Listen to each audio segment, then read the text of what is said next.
Our beliefs shapes our behaviors. Therefore, those who controls our beliefs shapes our behaviors. If you distort all facts, you can manipulate the lowest of the lows to believe that they're the highest of the high, thus making them behave arrogantly.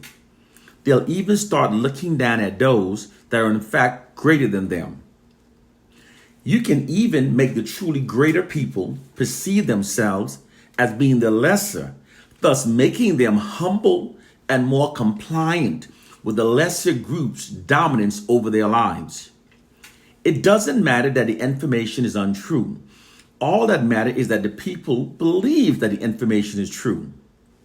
Most people will act accordingly to the information because they've all been given the same disinformation. This is precisely what white social scientists, white historians, and white propaganda designers have done. Because the white population controls all of the narratives that are fed into the society, they therefore literally owns the public's perception of reality. They've intentionally fed lots of false information into society that falsely exalts whites and falsely marginalizes black people. It's an elaborate perception management system.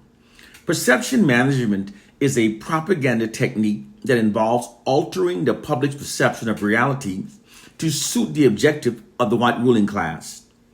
This perception management system is deployed like a massive media marketing campaign that perpetually falsely exalts the white brand while simultaneously marginalizing the black brand.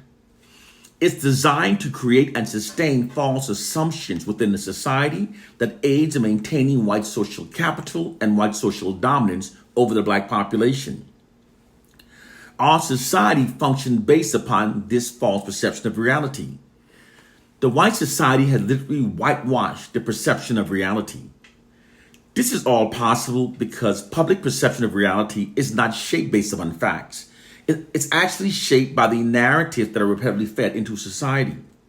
Therefore, the basic tool required for the distortion of the perception of reality is to merely repeatedly feed false narratives into society. The public at large will then begin functioning based upon those false narratives rather than the true reality. This is what social scientists call the illusionary truth effect. The illusionary truth effect is when people have been made to believe that false information is true because they're being constantly subjected to the false information. And they then begin functioning based upon the false information rather than the true reality. The white society has exploited the era of way in which they invaded, colonized, and enslaved Africans to whitewash all facts of history to falsely exalt their racial group above Africans.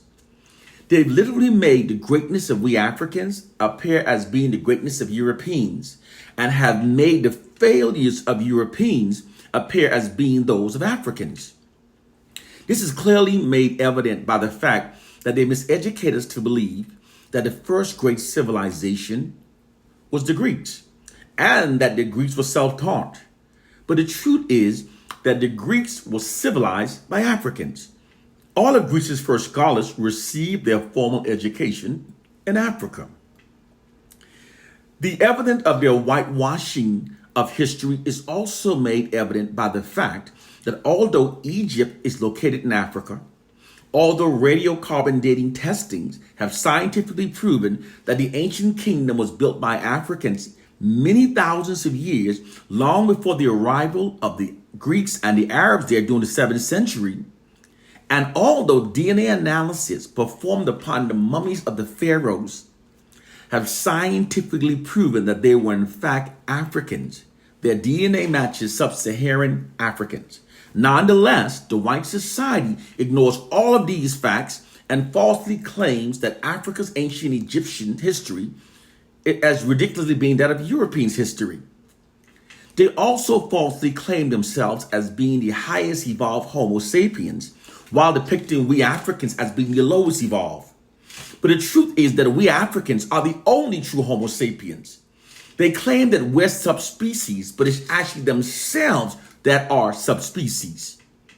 The scientific term for Caucasians is actually Homo sapiens sapiens. It means modern humans that evolved from lower primates. Unlike Caucasians that evolved from lower primates, we Africans have always been Homo sapiens. It's been scientifically proven that our chocolate colored skin and our hair type are the direct result of Homo sapien DNA. It's also been scientifically proven that Caucasians' pinkish white colored skin and animalistic hair type are a direct result of Neanderthal primate DNA. Through their monopoly over information that we receive, that allows them to distort all facts to favor themselves over us, they've manipulated millions of us to hate what's human about us and to revere what's Neanderthal about themselves. And when I tell you that they've lied about everything to falsely exalt themselves above we Africans, I do mean everything. They even distort their maps to make Africa appear 13 times smaller than its true relative size, while making all white countries appear significantly larger than their true sizes. And because Africa is a continent, they falsely listed Europe as being a continent, although it is in fact not. Europe is not a separate continent because it is significantly connected with Asia, forming a larger landmass known as Eurasia. Europe is also not large enough, culturally distinct enough, nor is it separate by a body of water, which is necessary to be a continent. The white society has whitewashed many facts to make themselves appear more significant and more relevant than they truly are, and more significant throughout history than they truly are. This includes turning many black historical figures white and falsely giving themselves credit for most inventions that were in fact made by black people. This is why most people are clueless of the fact that in spite of cultural traumas wrought by the injustices of white racism and slavery, that most inventions that have revolutionized the world were either invented by black people or were directly inspired by early inventions by black people. This fact is hidden by the white society's monopoly over information. They've even distorted their national domestic facts. The hidden reality is that in the U.S., the group that commits most violent crimes, that are the largest recipient of welfare, and that are the greatest benefactors of affirmative action are in fact Caucasians. The real Matrix is not a computer simulation. It's not a movie, nor does it have anything to do with a red pill.